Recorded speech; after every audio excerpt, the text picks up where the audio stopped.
Court में खूब रोया, गिड़गिड़ाया। यीशु यीशु वाला भजिंदर सिंह।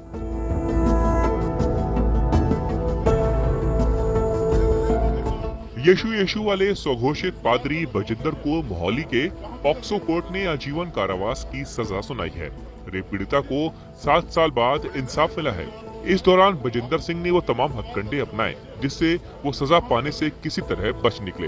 यहाँ तक कि भजिंदर सिंह कोर्ट में गिड़गिड़ाते हुए बोला, बच्चे छोटे हैं, कृपया रहम करें, माफ कर दें, गलती हो गई, पत्नी बीमार रहती है, उसे मेरी जरूरत है। लेकिन कोर्ट के सामने भजिंदर सिंह की एक नहीं चली। Praise the Lord. नमस्कार। जैसे कि आप देख रहे हैं राष्ट्रीय जय यीशु मानव सेवा और मैं प्रभु में आप सबका भाई आशीष राजकुमार इस समय गुजरात की धरती से आप सभी के सामने मैं कुछ एक और आवाज लेकर आ रहा हूँ। जैसे कि हमने सुना पास्टर भजिंदर सिंह के बारे में काफी लोग चिंतित है और हम भी चिंतित है। ऐसा नहीं समझना कि हम भी चिंतित नहीं है, ऐसा नहीं है, लेकिन हम भी चिंतित है क्योंकि हम भारत देश के एक निवासी हैं और भारत देश की मिट्टी से जो रोटी बनती है, यानी कि भारत देश की जमीन से जो दाना और रोटी बनती है, भारत देश की मिट्टी से रोटी खाकर आशीष राजकुमार गुजरात की धरती पर बैठकर आप सभी के सामने कुछ समाचार पहुंचा रहा है। हाँ, तो बड़ा ध्यान देना होगा आज के समाचार में आपको। भारत देश के अंदर शांति, भारत देश के अंदर शांति की भरपूरी होना चाहिए, लेकिन भारत देश के अंदर शांति की कमियां बन चुकी है और दूसरे की शांति को भंग करते हुए खुद की शांति बढ़ाने के लिए कोशिश कर रहे हैं। आवाज एक ऐसी उठा रहा हूं मैं। पास्टर भजिंदर सिंह बड़े शांति के साथ परमेश्वर की महिमा कर रहे थे, लेकिन शांति भंग करने के लिए और शांति चोरी करने के लिए लड़कियों के रूप में शैतान प्रकट हो गया और अलग अलग प्रकार के लुटेरों के नाम से और रूप से शैतान प्रकट हुआ। आज भजिंदर सिंह को हम आमने सामने यानी कि YouTube के अंदर नहीं देख पा रहे हैं। क्यों, क्या कारण है? पास्टर भजिंदर सिंह को क्या सुनाया गया है? आजीवन कारावास, यानी कि जब तक वो जीते हैं तब तक उनको सजा दी जाएगी। ऐसा सजा हमने सुना है, कोर्ट से सुनाया गया पंजाब के अंदर से। लेकिन हमारा भरोसा ना ही तो कोर्ट के ऊपर रहा और ना ही कोई ऐसे क्या बोलना चाहिए गिने चुने वकीलों के ऊपर, और ना ही कोई ऐसे क्या बोलना चाहिए सरकार के ऊपर भरोसा रहा। मेरे भाइयों, जिस व्यक्ति ने जनता का भला सोचा, जिस व्यक्ति ने जनता के लिए अपने आप को खर्चा किया, अपने आप का समय दिया और अपने आप का जो क्या बोलना चाहिए पसीना और खून दिया, उसी व्यक्ति को मुजरिम करार देते हुए यानी कि है ना, उनको सजा सुनाई गई। वो भी ऐसी सजा 2-4 साल की नहीं है ना, 10-12 साल की नहीं, 20 साल की नहीं, बल्कि आजीवन कार्रवाई, आजीवन कारावास, आजीवन सजा।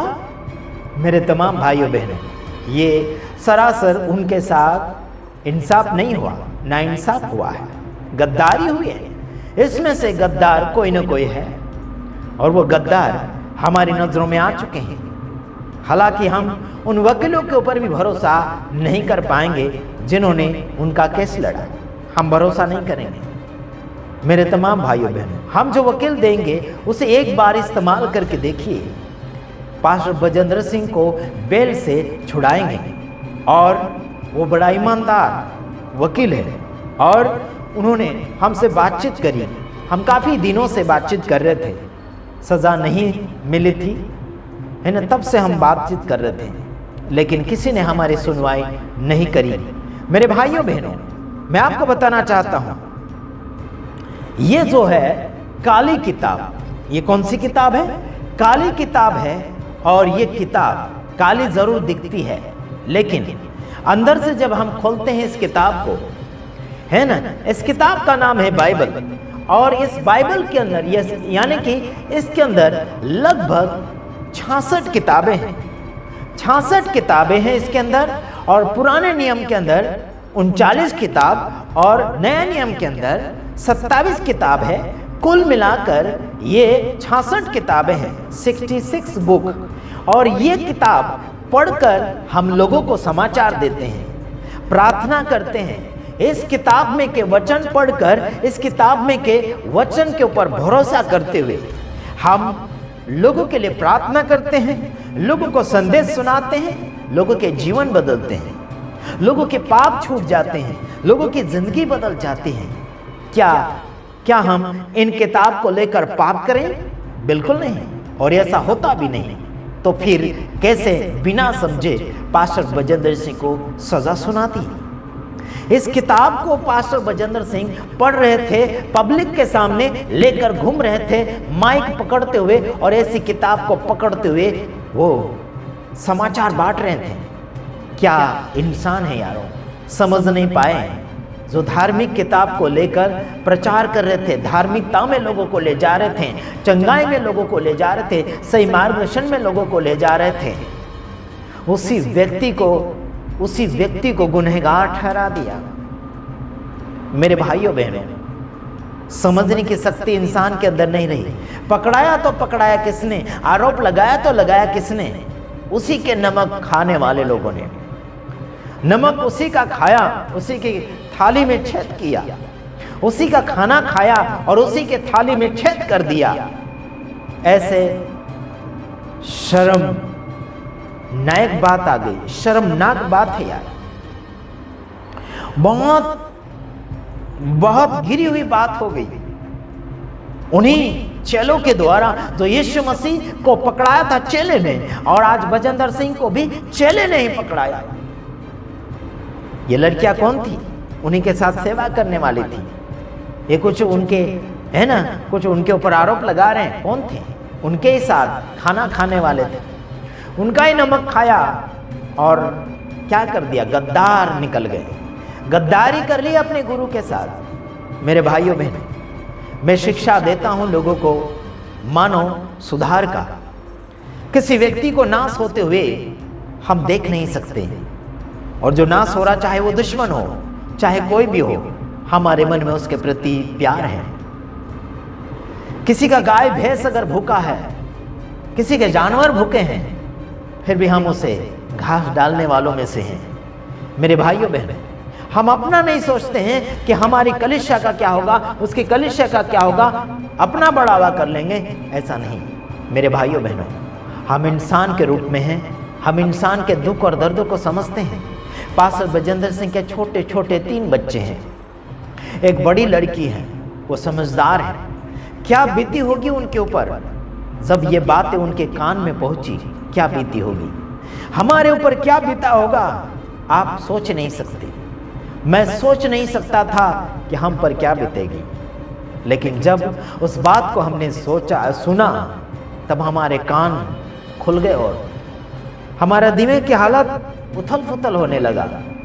सोचा था कि मैं वीडियो बनाकर नहीं डालूंगा। अब प्रभु को बदनाम किया, प्रभु के सेवकों को बदनाम किया, वो भी बदनाम किया तो किया, ऐसा किया कि जिसमें कुछ भी उसमें गुनहगार नहीं था।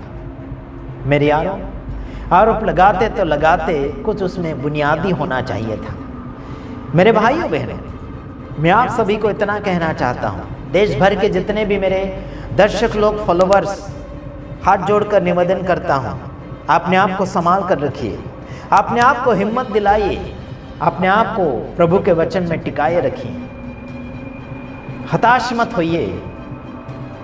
सूर्य अस्त होता है, सूर्य बुड़ता है, डूबता है तो उगता जरूर है, रात होती तो सुबह जरूर होता है, इसमें कोई शंका की बात नहीं है।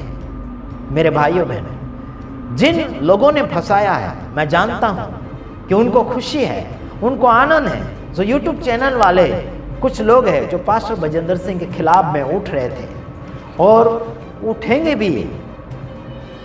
विरोध तो हम भी करते थे, लेकिन इतना ज़्यादा नहीं जो इंसान को ज़्यादा कुएं में धकेल दें, ऐसा हम विरोध नहीं करते हैं। कुछ बातें ऐसी होती है जो वचन से बाहर जाती हैं, उन बातों के विरोध में मैं करता हूँ विरोध।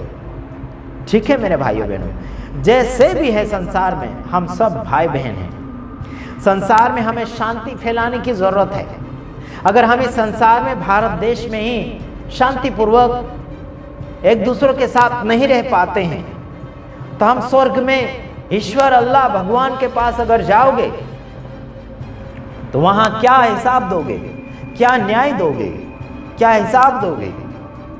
मेरे भाइयों बहनों, क्या पास्टर बजेंद्र सिंह को सजा दिलवाने वालों को क्या स्वर्ग का हिस्सा मिलेगा? यहाँ पर आप उसे सजा दिलाकर शांति, आपको सुकून मिलेगा कुछ दिनों तक, लेकिन उसका बदला वो नहीं लेंगे, लेकिन उसके बदले में प्रभु परमेश्वर बदला लेगा।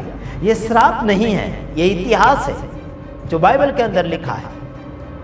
परमेश्वर पलटा लेता है और उस पलटे में कोई भी प्रकार का वकील और जज का जरूरत नहीं पड़ता। जो आज तुम्हें जज और वकीलों की जरूरत पड़ी, हमें भी जरूरत पड़ती है, उनकी एक दूसरे की जरूरत पड़ती है। ये जो 10 उंगलियां यानी कि ये 2 अंगूठे और 8 उंगलियां, इन सभी उंगलियों की और दोनों अंगूठों का जरूरत पड़ता है। अगर अंगूठा ना रहे तो 4 उंगलियों का काम करना मुश्किल हो जाता है। मेरे भाइयों बहनों, भारत देश में अलग अलग प्रकार के सेवक सेविका धार्मिक लोग हैं, तैयार हो रहे हैं और हो भी चुके हैं और कुछ लोग गुजर गए हैं। तो सब के लिए यानी किसी के काम के लिए वो बने हुए थे, किसी न किसी के हेल्प के लिए बने हुए थे। लेकिन देश भर के लाखों हजारों लोगों के हेल्प के लिए पास्टर बजेंद्र सिंह बैठे हुए थे।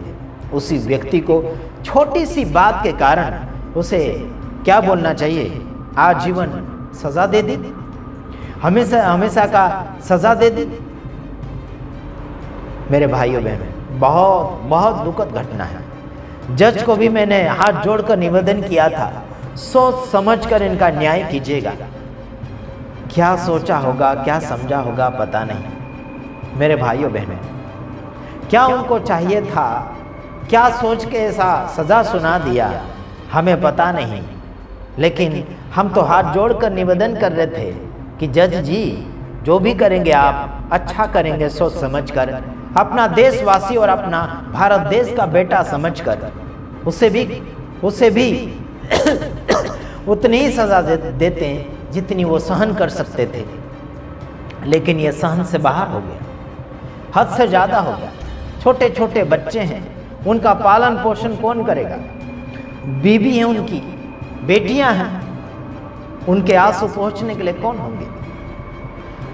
देश भर के कलीसिया के लोग हैं, देश भर के अलग अलग बीमारी से फंसे हुए पीड़ित लोग हैं, उनके लिए प्रार्थनावादी व्यक्ति थे। वो है नंबर 1 पास्टर यानी कि बजेंद्र सिंह, जाना माना भारत देश में सबसे बड़ी मिनिस्ट्री चलाने वाले थे। अगर कोई चलाता होगा सबसे बड़ी मिनिस्ट्री तो वो ओपनिंग नहीं था, इतना खास नज़र नहीं आ रहा था। मेरे भाइयों बहनों, सबसे बड़ा काम और नाम उसी व्यक्ति का बढ़ रहा था। उसी व्यक्ति को आप लोगों ने जेल के सलाखों के पीछे डाल दिया। मैं किसको बोल रहा हूँ? जिन्होंने ऐसे करवाया, सजा लगवाया है ना, सजा करवाया है। क्या वो चैन से सो पाएंगे? क्या वो लंबी जिंदगी जी पाएंगे? मारने और धमकाने की बात हम नहीं करते। ऊपर वाला लंबी जिंदगी और छोटी जिंदगी देगा। अगर परमेश्वर चाहेगा तो आपको लंबी जिंदगी जरूर देगा, लेकिन दूसरे की जिंदगी में है ना दुख डालकर मत जियो यार।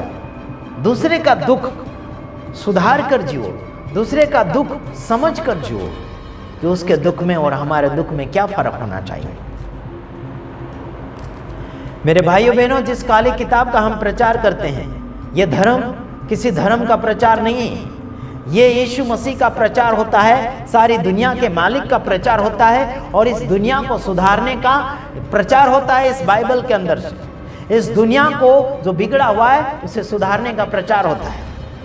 चाहे वो बीमारी हो, चाहे वो दिमाग की हालत हो, चाहे वो इंसान को किस रीति से पढ़ना लिखना, इस काली किताब से मिलता है नॉलेज। इस काली किताब से इतिहास मिलता है। दुनिया का आखिरी और पहला इतिहास इस काली किताब से मिलता है। मेरे भाइयों बहनों, ये काली किताब आपके धर्म को नहीं बदलता, आपके जात रंग रूप को नहीं बदलती ये काली किताब, ये जिंदगी को बदलती है काली किताब। इसी काली किताब को पढ़कर पकड़कर चलने वाले को गलत साबित कर दिया। मैं विश्वास नहीं कर सकता, मैं विश्वास नहीं कर सकता कि वो भजेंद्र सिंह बलात्कारी, बिल्कुल नहीं विश्वास करूंगा। कुछ लोग बोलते हैं ना परमेश्वर न्याय करेगा, परमेश्वर ही जानता है क्या हुआ था क्या नहीं हुआ था। तो तुम क्या कर रहे? ये बाइबल बताती कि आत्मा को परखना सीखो, सही और गलत क्या है। उनके चालों ढंगों से इंसान पहचाना जाता है कि उसने वो किया है या नहीं किया। वो फुटेज वाले कैमरे वाली अगर बात करें तो मारा क्यों, उसका भी जवाब हम देते हैं। आप मेरे भाइयों बहनों, उसमें उन्होंने मारा कि नहीं मारा, वो वीडियो सही लग रहा है, उसका मैं कुछ नहीं बोल सकता, लेकिन मारो तो मारा क्यों? मैं आपको जवाब दूं, आपके घर में कोई भी व्यक्ति, कर्मचारी हो, घर के सदस्य हो, कोई गड़बड़ी करेगा, प्रॉब्लम करेगा, तो आप क्या करोगे? गुस्सा अगर ज्यादा आ जाएगा तो वही हरकत करोगे आप जो पास्टर भजेंद्र सिंह ने किया था, हाथ उठाया था। तो क्या हुआ? उसमें घर की बात थी, उसमें एक दूसरे से समझ हो जाना चाहिए था। तो इतना लंबा नहीं यार, कितनी लंबी सजा सुना दी, कुछ सारे केस को मिला कर, है ना। मैं तो खास कहता हूं जज को समझना चाहिए था, इस बात पर निर्णय सही लेना था। होगी कार्रवाई होगी, किसने गद्दारी करी है कार्रवाई होगी जरूर। हम और वकील लगाने वाले हैं, हाई कोर्ट सुप्रीम कोर्ट पहुंचेंगे, लेकिन उस व्यक्ति को बाहर निकालने में हम कसर नहीं छोड़ेंगे। पास्टर भजेंद्र सिंह को बाहर निकालने में कसर नहीं छोड़ेंगे। हाई कोर्ट सुप्रीम कोर्ट पहुंचेंगे जरूर, है ना, उथल पुथल कर देंगे। मारने और तोड़ने की बात हम नहीं करेंगे, लेकिन इस केस के पीछे हम हाथ धोकर पीछे पड़ेंगे, उसमें छानबीन करेंगे कि खासियत बात क्या है। लड़कियों की बात में आकर धार्मिक व्यक्ति को, है ना, आजीवन सजा सुनाने की बात कैसे आ सकती है? कौन सा ऐसा संविधान में लिखा है, कौन से ऐसी किताब में लिखा है जो व्यक्ति यानी कि बलात्कार केस में पकड़ाया जाए तो उसे सजा, है ना, इतनी लंबी दे दें? ऐसा बिल्कुल नहीं हो सकता, है ना। उम्र कैद सुना दिया, उम्र कैद सजा बलात्कार केस में नहीं होता। समझ रहे कि नहीं समझ रहे? 10 साल की सजा होती है या फिर 7 साल की सजा होती है। छेड़छाड़ के केस में 7 साल की सजा होती है और बलात्कार के केस में 10 साल की सजा होती है। और ये कौन सा नियम तोड़कर आगे धकल दिया, है ना, उम्र कैद सुना दिया, है ना। एक केस में सजा दिया है तो उस केस का हमें बराबर गिनती चाहिए। सारे केस मिला कर इतनी लंबी उम्र कैद की सजा सुनाते हैं, तो दूसरे केस में तो, है ना, क्या बोलना चाहिए, फैसला ही नहीं हुआ, तो फिर इतनी लंबी सजा क्यों सुनाई गई? एक केस में सजा सुनाई गई, वो भी बलात्कार केस में। तो बलात्कार केस में 10 साल नहीं तो 7 साल, छेड़छाड़ के केस में 7 साल और बलात्कार के केस में 10 साल, है ना। अभी और आपने कुछ बढ़ा दिया चढ़ा दिया होगा कोई कानून के हिसाब से तो अलग बात है, ठीक है, कुछ बढ़ा सकते, लेकिन फिर भी इतना लंबा नहीं। आजीवन सजा, उम्र कैद सजा बिल्कुल नहीं, है ना। हम छानबीन करेंगे और साथ ही साथ जितने भी मेरे वीडियो को देखते हैं सुनते हैं, आप आगे बढ़िए और हिम्मत रखिए और हमारे वीडियो को देखते रहिए। जो भी समाचार आपको मैं सुना रहा हूं, अगर डाउट लगता है तो फ़ोन करें, फालतू का फ़ोन ना करें। जिसमें मैं आप सभी को बोल रहा हूं, जो भी बातें आप हमारी सुन रहे हैं, बड़ी ईमानदारी की बात करना चाहता हूं। अगर हमसे अगर कुछ आपको डाउट लगता है तो ज़रूर फ़ोन करें। मैं सभी को निवेदन करता हूँ, जो भी है इस केस के पीछे, आप सभी को बोलना चाहता हूँ मैं कि ऊपर वाले परमेश्वर के और ध्यान दीजिए, क्या वो आपको माफ करेगा? आपने नहीं माफ किया तो तुम्हें नहीं माफ करेगा वो। यीशु मसीह ने, यानी कि परमेश्वर ने कहा, क्या कहा? यीशु मसीह के द्वारा यीशु मसीह ने चेलों को प्रार्थना सिखाई थी, है ना। उस प्रार्थना में एक बात ये भी आई थी कि अपने अपराधियों को जैसे तुम क्षमा करोगे वैसे तुम्हारे अपराध क्षमा कर दिए जाएंगे, जैसे तुमने क्षमा किया वैसे तुम्हारा भी अपराध क्षमा किया जाएगा, जैसे तुमने उनके साथ सामने वालों के साथ हरकत किया वैसे तुम्हारे साथ हरकत कर दी जाएगी। भला करोगे तो भला होगा, बुरा करोगे तो बुरा होगा, अच्छा करोगे तो अच्छा होगा, दया करोगे तो दया की जाएगी। समझ रहे मेरे भाइयों बहनों, क्या सोचते हैं आप? प्रभु यीशु मसीह खुद कहते हैं कि जो दयावंत है उन पर दया की जाएगी। मत्ती 5 अध्याय में लिखा गया है। पढ़कर सुनाऊं क्या आप लोगों को? ये काली किताब के अंदर वाली बात है यारो। ये कोई आपका कोई अलग अलग किताब की नहीं है, ये कोई स्कूल की किताब नहीं है, ये काली किताब जो है बाइबल कहा जाता है। समझ में आता? पढ़कर सुनाऊं इसमें क्या लिखा है? परमेश्वर की आवाज मैं पढ़कर सुनाना चाहूंगा। तुम बोलते हो ना धर्म परिवर्तन करते हो, पाप करते, बलात्कार करते, ऐसे वैसे बोलते हो ना। बाइबल का परमेश्वर है ना लेडीजों के ऊपर बुरी नजर डालने भी मना करता है। तो हमारे सेवक सेविका क्यों ऐसे लड़कियों के पीछे अपनी जिंदगी बर्बाद करेंगे? मेरे भाइयों बहनों, हर सेवक ने शादी कर रखी है ना। अपने अपनी बीवी के साथ वो लोग समय बिताते हैं, तो दूसरों के साथ समय बिताने के लिए उनके पास समय नहीं रहा।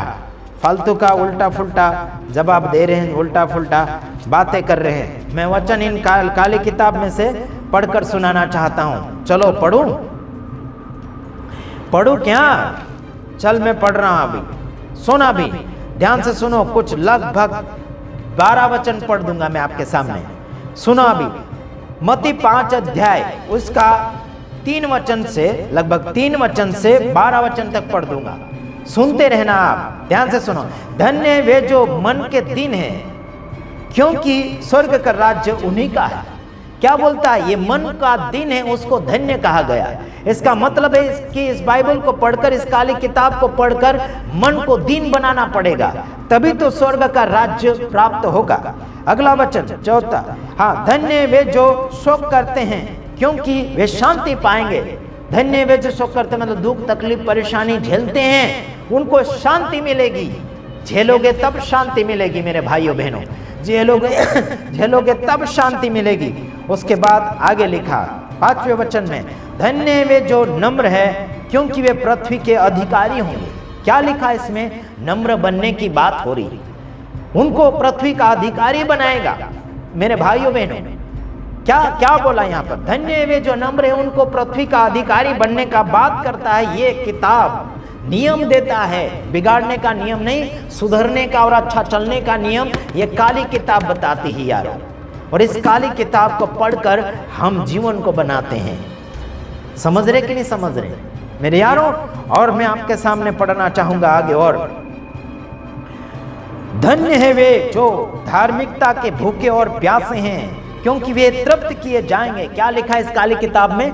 धन्य है वे जो धार्मिकता के भूखे और प्यासे हैं, उनको तृप्त किया जाएगा। धार्मिकता मतलब जो अच्छी बातें हैं, धार्मिकता है, पवित्रता है, वो उसकी भूख रखते हैं, उसकी आशा रखते हैं, उसकी लालसा रखते हैं, उसका लोभ लालच रखते हैं अच्छी बातों का।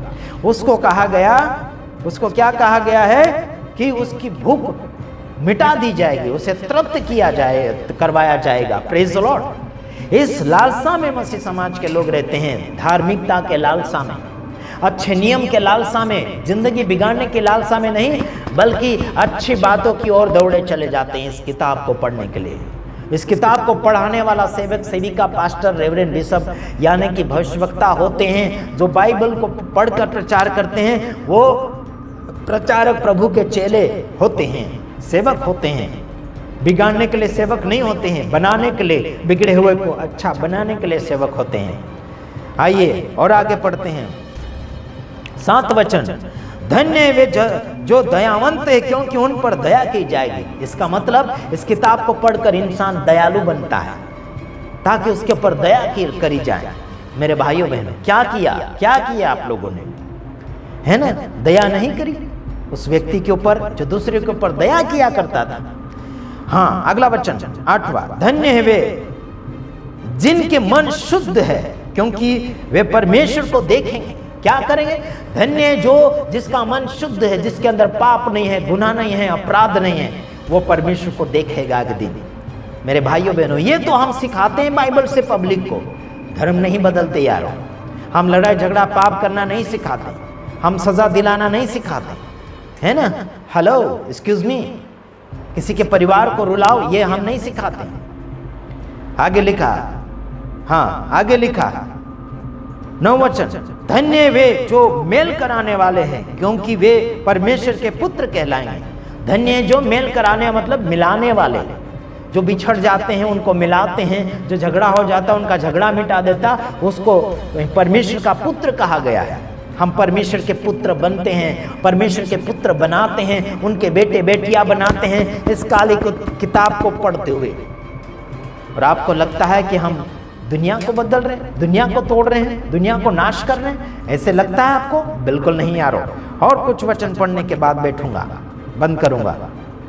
10वां वचन, धन्य है वे जो धार्मिकता के कारण सताए जाते हैं क्योंकि स्वर्ग का राज्य उन्हीं का है। जो धार्मिकता के कारण सताए जाते हैं उनको धन्य कहा गया है। आज सेवक सेविका को सताया जा रहा, उनको जेल कर दिया जा रहा है, कैसे कैसे केस उनके ऊपर ठोक दिए जा रहे हैं, उनको धन्य कहा गया है जो सजा भुगत रहे हैं। क्या भुगत रहे हैं उनको, है ना? उनको धन्य कहा गया है। यहाँ कहा कि क्योंकि उनके लिए स्वर्ग का राज्य है ना, उनके लिए स्वर्ग का राज्य है। Praise the Lord.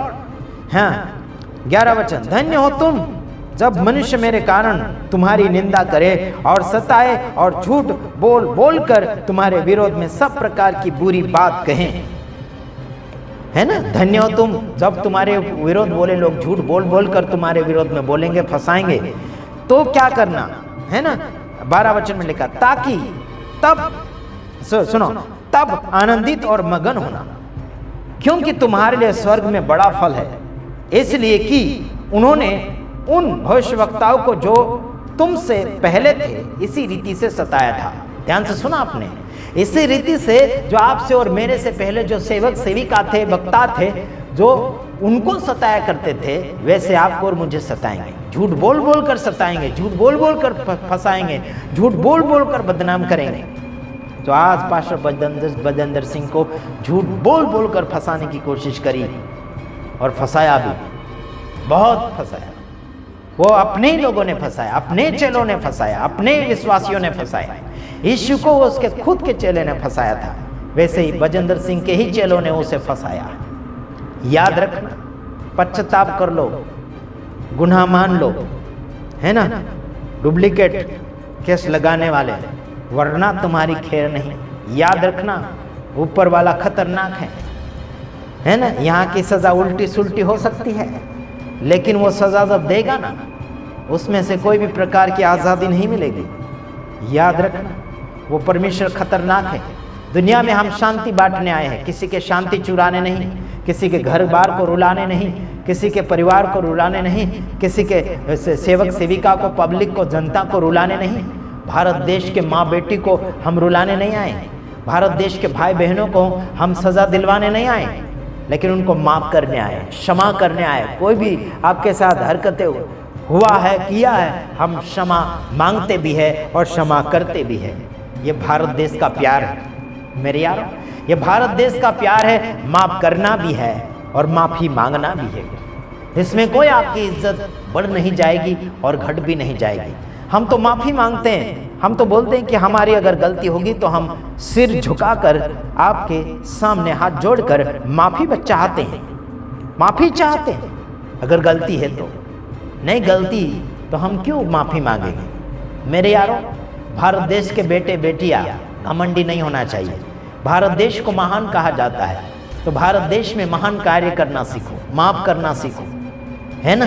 माफी मांगना भी सीख जाओ, मदद करना सीखो, भलाई करना सीखो, दया करना सीखो, आजाद करना सीखो, दुश्मन को गले लगाना सीखो, है ना? एक दूसरे का सहारा बनना सीखो। Praise the Lord. अपने हिस्से की रोटी दूसरे को खिलाना सीखो, तब मजा आएगा सेवा करने में। बस इतना ही, दूसरे वीडियो में आऊंगा। तब तक के लिए नमस्कार। इस काली किताब को पढ़ो और समझो, ये बाइबल है, इसमें परमेश्वर के वचन बहुत ही जिंदगी बना कर देता है। God bless you. दूसरे वीडियो में आएंगे, तब तक के लिए नमस्कार। अधिक जानकारी के लिए हमें फ़ोन करें और व्हाट्सएप कॉल करें या फिर व्हाट्सएप के ऊपर मैसेज भेजें। God bless you. God bless you.